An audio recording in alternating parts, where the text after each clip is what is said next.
Hi, today we are going to learn physics, chapter number 2, kinematics. Our topic is scalar quantity and vector quantity. Scalar quantity. Scalar quantity is defined as its magnitude only.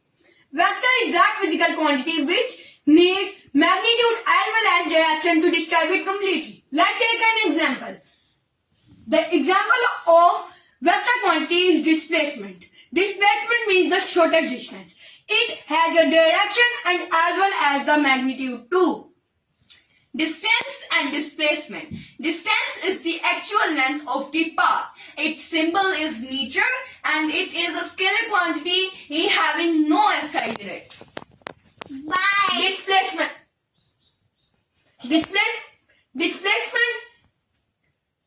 is defined as the shortest distance between 2 points. Let us take an example. First, from me to the camera, the distance is like 1 kilometer. But in the short way, from straight way, it will be 50. The 50 is the displacement and the actual path is distance. Now rest and motion. Rest is defined as a body at rest with respect to its surrounding is called rest. For example, a motorcycle standing in a parking is called rest. The body is called motion. If it continuously changing its position by giving respect to its surroundings, let us take an example. If you are sitting on a bus, the bus is in motion. But we are sitting in rest because we are not changing our position by giving respect to others.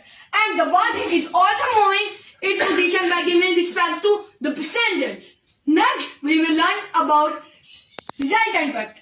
When we add two or more vectors, we get a single vector. The single vector is called the resultant vector. Now, types of motion. There are 3 types of motion. Translatory motion, vibratory motion and rotatory motion. First, translatory motion. Translatory motion is described as the uniform, a body moving in a uniform particle is called translatory motion. And there are 3 types of translatory motion. Linear motion, random motion and circular motion. First, linear motion. Linear motion, the straight line is called linear motion and the example of linear motion is train or anything else. Now, circular motion. Anything that moves in circular path is called circular motion and we can take the example such as fan. And now, random motion. The body that follow irregular path is called random motion and the motion of B is random motion. Let us understand how to represent a vector. There are many methods to represent a vector. Starting with the simplest method, bolding a letter. It is a process in which we write an alphabet in bold. The bold letter will be considered as vector. But if it is not possible to bold the letter, we can use another tip, which is we can have an alphabet with an arrowhead. The alphabet with the arrowhead, the length of the arrow shows the magnitude.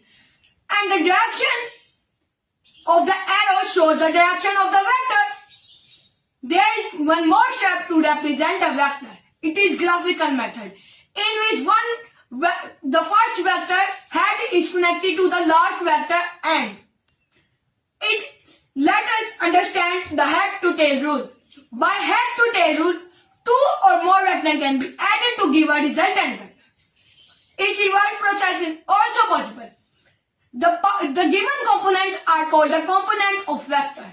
When we mix the component, we give the vector, and it is called, the whole process is called resolution of force. Now, speed and velocity. Speed. The distance covered in a unit time is called speed. The symbol of speed is meter and the formula of speed is equal to d over t. And the SI unit of speed is ms minus 1 or kmh minus 1.